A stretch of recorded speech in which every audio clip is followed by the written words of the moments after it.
actually get to what Jen has to say, by issuing an unreserved apology. Last week and the week before, Matt Slick was on the show, but after last week's show, Matt sent me an email, and he was listening, sorry, I'm looking at the wrong camera. He was listening to the post-show webcast and was under the impression that I called him a liar. I don't think that I did. I think what happened was I questioned his honesty as a part of a discussion, and I know this is what happened at dinner afterwards, as a part of a discussion about where is the disconnect? Was there just a failure to communicate? Were we talking past each other on a point? Was I simply wrong? Was I failing to communicate? Or is he being dishonest, as so many apologists before him have been? And I don't think that I made any conclusion. I simply questioned it. But if the implication was there that I was calling him a liar, then I apologize for that. You can make up your own mind, because I'm going to address what's happened since last week. When you're presenting a logical argument, you have the burden of proof. That's in fact the entire goal here. You have something that you're trying to convince someone from, and the argument itself is your attempt to meet that burden of proof. As we discussed a little bit last week and on some of the boards, when it comes to logical arguments, there are two possible avenues of critique. One is validity. Is the structure of the argument sound? And in a validly structured argument, true premises always lead to true conclusions. In a logically invalid structure, you can't tell whether the conclusion is true or false because the structure is invalid. True premises might lead to a true conclusion. They might lead to a false one. False premises could lead to a true one. So if it's invalid, you pretty much need to stop, restructure the argument so that it is valid, so that you can continue, because you're wasting your time. The other avenue of approach is to address the soundness, which goes to the content of the argument. For example, I might reject a premise.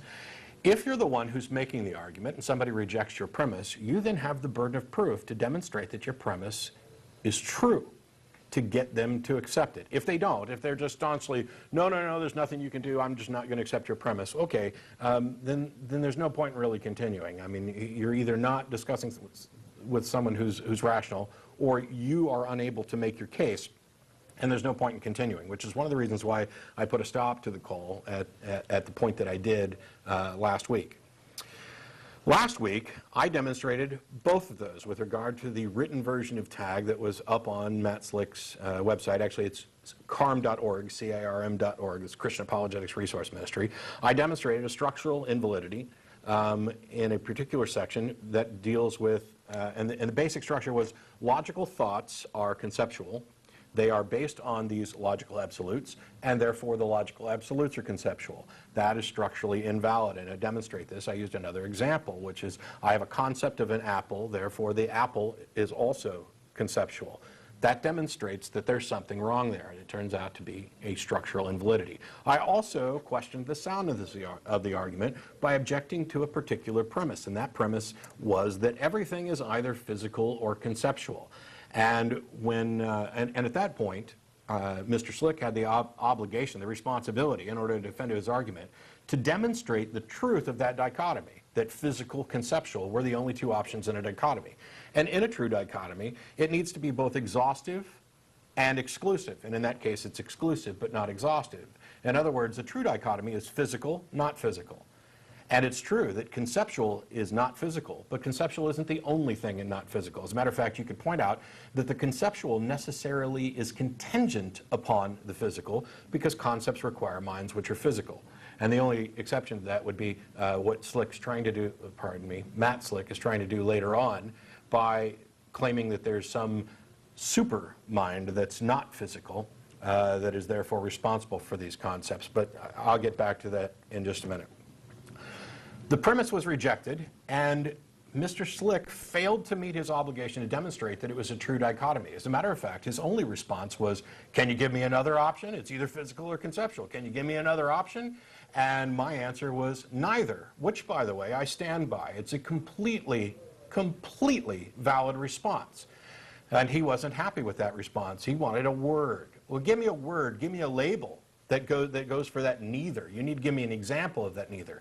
Well, the fact of the matter is that even if there was a word that I was unaware of, neither is still a good response. Even if there is no word, that doesn't mean that his dichotomy stands. As a matter of fact, that's how we got all the words we have. We found something that didn't have a label, and we made up a word for it.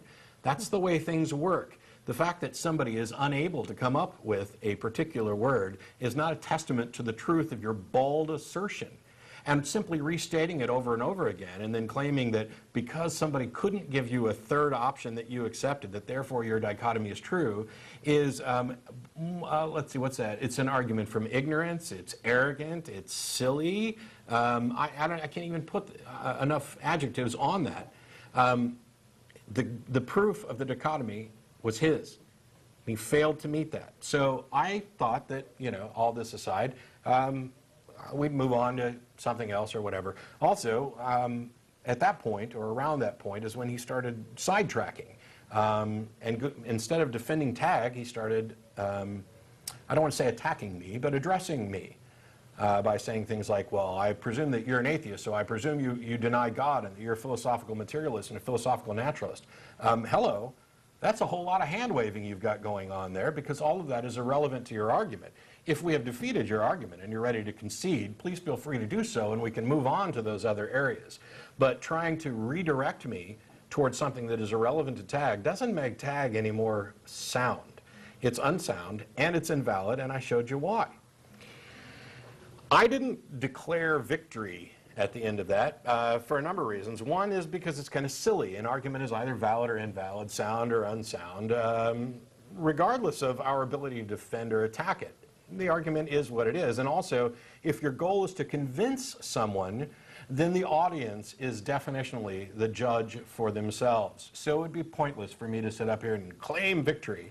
And yet, evidently, Mr. Slick doesn't seem to understand that, because he went around to comments on YouTube videos and starts declaring victory. Oh, yeah, Matt was unable to give me a third option. Oh, ha-ha, I won. You know, tag stands, it's valid. No. Not only is that childish, but it demonstrates that you're not arguing honestly. So it seems that my questions about your honesty in argument, not in all aspects of life, were at least valid. So maybe, while I didn't call you a liar, maybe I was onto something with all of these deceptive tactics in the argument, and questioning your honesty was something that was reasonable at the time. So going back to this issue of the dichotomy, I already talked about it a little bit. His point was that the dichotomy is physical and conceptual, that those are two prongs of a true dichotomy, and that's simply not true.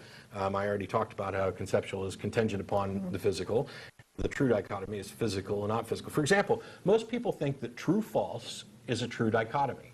Matter of fact, I would imagine that if I didn't give Matt Slick any heads up, he'd say that true-false is a true dichotomy, because there's another little point in his discussion about the logical absolutes in tag where he kind of demonstrates that he doesn't understand this.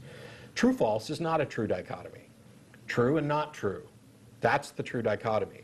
True-false is only a true dichotomy for truth statements, not for statements, which is why something like the liar's paradox, which is the statement is false, is still subject to those logical absolutes that we talked about last week: identity, non-contradiction, excluded middle. And not excluded, as Mr. Slick seems to think. The category is true, not true. And in the not true category, there's false, there's paradox, there's contradictory, there's nonsensical, all of those things. So if we look at the physical conceptual, despite debate, despite the fact that he failed to demonstrate that it was a true dichotomy, and I bear no burden of proof to demonstrate that it's not, I'm going to demonstrate that it's not anyway. We can